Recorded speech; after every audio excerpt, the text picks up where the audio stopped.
Okay, so we're diving right in today. Diving right in. You guys have been sending in so much stuff about globalism, all the good, the bad, all the conspiracy theories around it. Yeah? So we decided to tackle it head on. Head on. And we're doing that with this source, Navigating Global Systems, a citizen's guide to local power. Great source.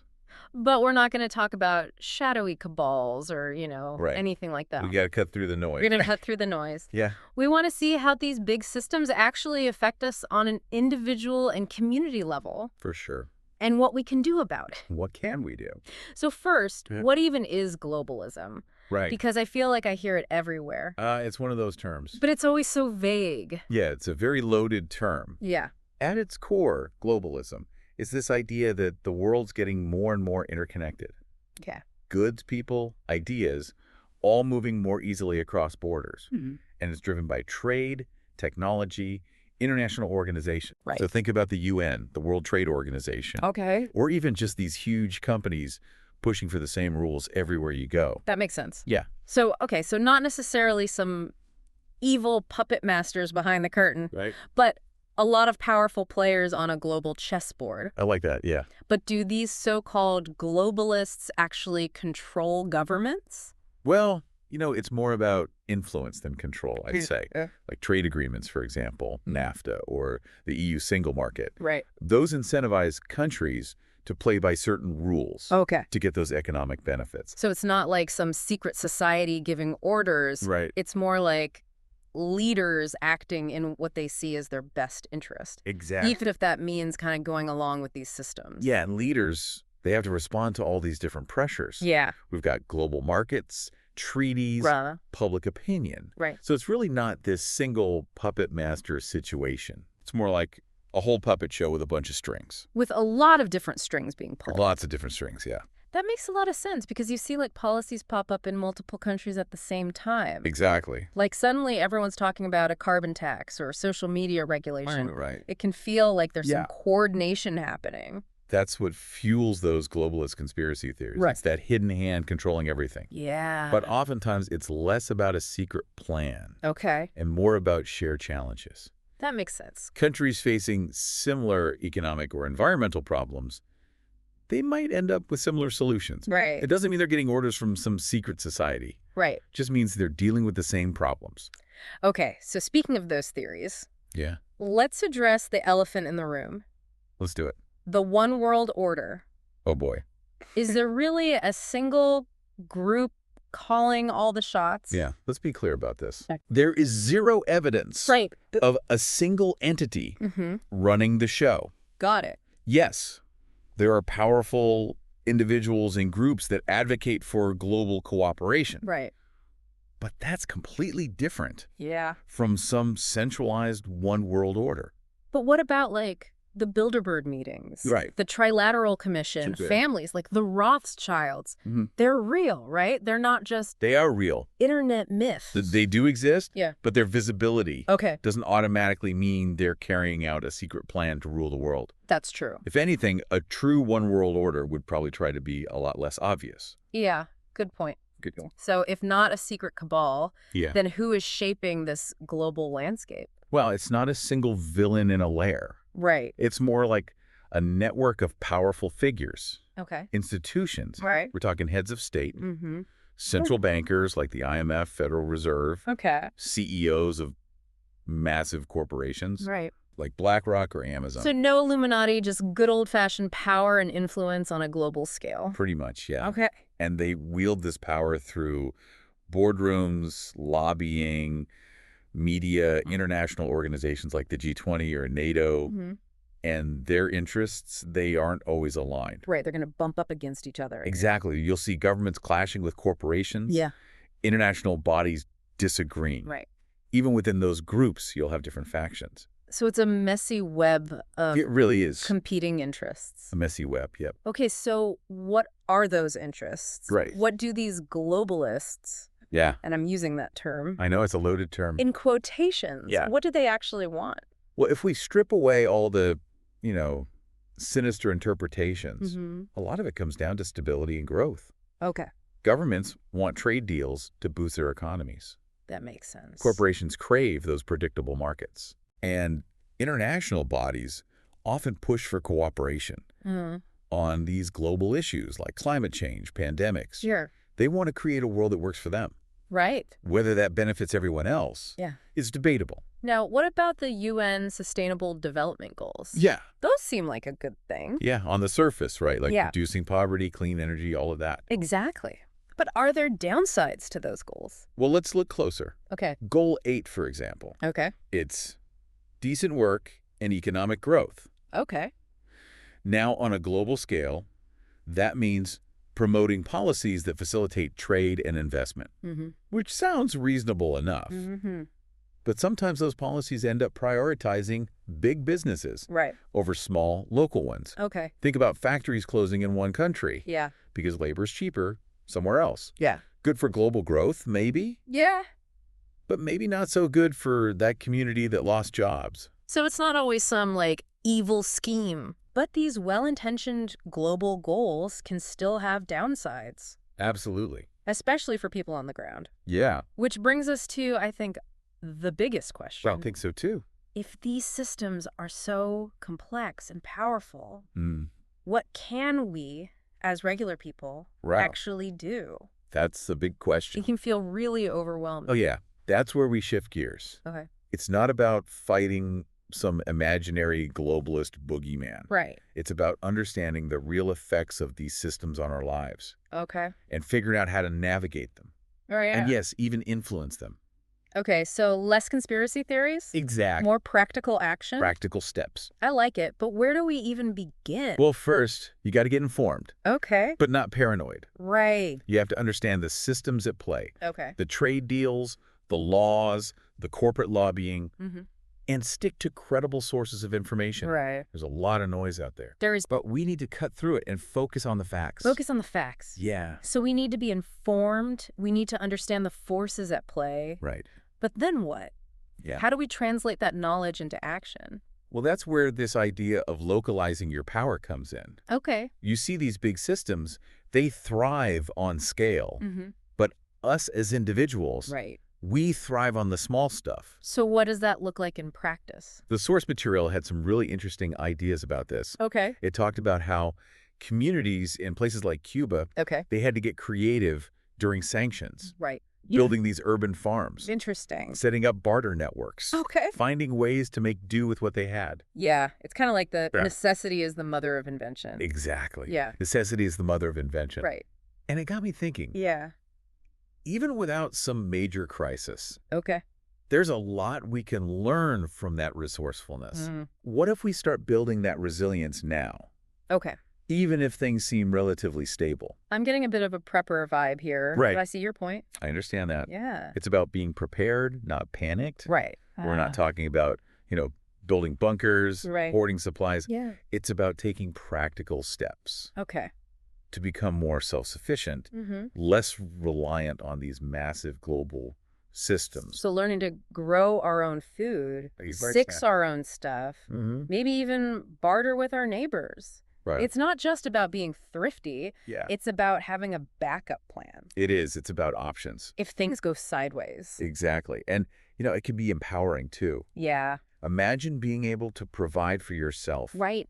and your community, Yeah. regardless of what's happening with the global economy. Yeah. I could see how that would be a huge It really is. confidence boost. Really is. Okay. But let's be real. Not everyone has the money, the space to become a full-blown homesteader. Yeah. What about those of us who are, let's say, less DIY inclined, Oh, yeah. right? I hear you. It's not an all or nothing thing. Right. Even small steps can make a big difference. Okay. Start with something you enjoy. Okay. Maybe try growing some herbs on your windowsill. Okay. Learn to sew a button back on. All right. Join a local repair cafe. Okay. Learn to fix broken appliances. Right. These are all little things that add up over time. Okay, so it's about being mindful. It is. Making conscious choices. Exactly. Okay. Think about your daily habits. Okay. Can you buy less stuff? Reduce reliance on single-use plastics? Yeah. Support local businesses instead of multinational corporations? Yeah. Every little bit helps. Okay. It all adds up. So what about the financial side of things? Well, that's a big one. Building financial resilience feels especially important these days. Absolutely. Yeah. It's about creating a buffer so you're not completely wiped out Right. if something unexpected happens. Mm-hmm. Could be a job loss, a medical emergency, whatever. Yeah. Right. So like having an emergency fund, Yes. paying down debt, Mm-hmm. maybe exploring alternative ways to earn income. Exactly. Okay. It's about diversifying your options. Right. Having multiple streams of income, Mm-hmm. not putting all your eggs in one basket. Got it. The source even talked about things like local currencies or time banks. Time banks. Yeah. What are those? It's this really cool concept where Yeah. people exchange services directly Okay. using time as the currency Okay. instead of money. Interesting. So you might help someone with their gardening for an hour Mm-hmm. and then get an hour of childcare in return. Wow, that's really interesting. It's a great system, Yeah. a great way to build community connections, Yeah. support each other without relying on those traditional financial systems. Yeah. I love that. Yeah. So we're getting informed. We're localizing our power. Mm-hmm. We're building financial resilience. Yes. What else can we do to navigate these global systems? Well, there's strength in numbers. Okay. We need to organize Okay. and amplify our voices. So you're talking about joining forces with like-minded people. Exactly. Find or start groups that align with your values. Okay. Be a labor union, a farmers market collective, a digital privacy advocacy group, Yeah. whatever resonates with you. Right. Because together we can make a bigger impact than we could individually. That's the idea. Right. And don't underestimate the power of social media for sharing information and mobilizing action. Yeah. You know, we've seen how online movements Right. can bring attention to issues. For sure. Put pressure on those in power. Okay, so we're informed, we're Right. connected, we're speaking out. Uh-huh. What about holding those in power accountable? Oh, yeah. Sometimes it feels like It they're just pushing a narrative can feel that way. that benefits them no matter what we do. You're right. Those in power often control the narrative. Yeah. But we don't have to accept it blindly. Okay. We need to challenge those narratives, Mm-hmm. question the stories they're telling, Right. and offer alternative perspectives. So like if a policy is benefiting a big corporation Exactly. while hurting local communities, Right. we need to call that out. You got to call it out. Use data. Right. Use personal stories. Mm-hmm. Use whatever you can to expose the real impacts of these policies. Okay. Show people that there are other ways of doing things. So it's about speaking truth to power, Yes. but also speaking truth to everyone. To everyone. Right. Yeah. Helping people see the bigger picture, Exist. how these systems are affecting their lives. It all comes back to that. Okay, and finally, Okay. and I think this is crucial, I think so too. we need to cultivate mental and emotional resilience. This is huge. Yeah, tell me more about that. Well, think about it. If you're constantly bombarded with fear-mongering news, Yeah. doom and gloom predictions, Mm. conspiracy theories, Right. it's going to take a toll on your mental state. Oh, absolutely. Right. It's like a constant state of low-grade anxiety. Exactly. And then anxiety can be paralyzing. Right. Makes you feel powerless, hopeless, and less likely to take any positive action. So how do we combat that? Right. How do we cultivate mental and emotional resilience in a world that often feels like it's falling apart? Well, it starts with being mindful of your media consumption. Okay. It's easy to get sucked into that 2047 news cycle. It is. But it's important to step back Mm-hmm. and curate your information intake. So no more doom scrolling before bed? Ideally. Yeah. Seriously. Be selective about the sources you trust. Okay. Limit your exposure to negativity. Right. And make sure you're balancing out the heavy stuff Okay. with content that inspires you, Mm-hmm. uplifts you, Right. educates you. Yeah, that makes sense. It's like we need to nourish our minds We do. with positive and empowering information. Exactly. Just like we need to nourish our bodies Right. with healthy food. Exactly. We need a balanced diet. Right. But we also need a balanced media diet. A balanced media diet. Yes. I like that. Okay, so we're being mindful of our media diet. Right. What else can we do to build mental resilience? So we're being mindful of our media diet. Yeah. What else can we do to build that mental resilience? Human connection is huge, you know. Oh, yeah. Cultivate a strong support system. Okay. People who share your values, who lift you up, who can Yeah. offer a different perspective when things feel overwhelming. Right. We're not meant to go through this alone. It really does take a village. It does. And speaking of feeling empowered, Yes. I feel like that plays a big role in resilience too. Absolutely. When you feel like you have agency, Mm-hmm. like you can actually make a difference. Right. It gives you this sense of hope and purpose. Yeah. And that fuels resilience. So even if we can't single-handedly topple these massive global systems, Right. we can still focus on the things we can influence. Exactly. Like you said, starting local, building skills, connecting with our communities.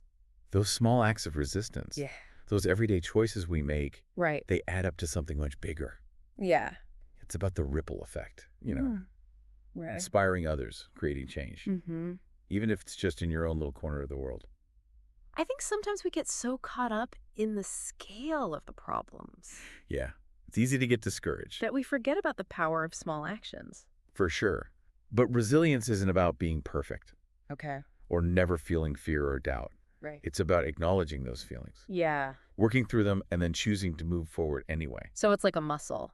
It is. The more we practice resilience, Yeah. the stronger we become. The stronger we become, exactly. And just like any muscle, Okay. it needs to be exercised regularly. So how do we exercise our resilience muscle?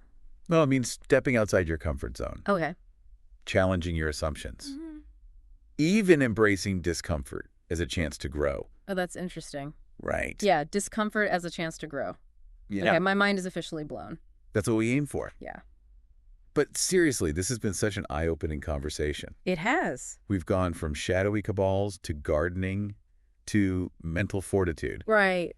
It's amazing how interconnected it all is. It really is. Yeah. It's like this whole web of systems and choices. It is. And ultimately, it comes down to taking responsibility Yeah. for our own piece of that web. Exactly. And recognizing that we're all in this together. We all have a role to play in creating a future Right. that's more equitable, sustainable, and resilient. Well said. That's right. So as we wrap up this deep dive into navigating global systems, what's the one key takeaway you want our listeners to remember? The one key takeaway. I think it's don't underestimate your own power. Okay. Yes, these systems are vast and complex. Yeah, they are. But we're not just passive bystanders. Right. We have agency, we have choices, and we have the ability to make a difference. Right. Both individually and collectively. I love that. Yeah.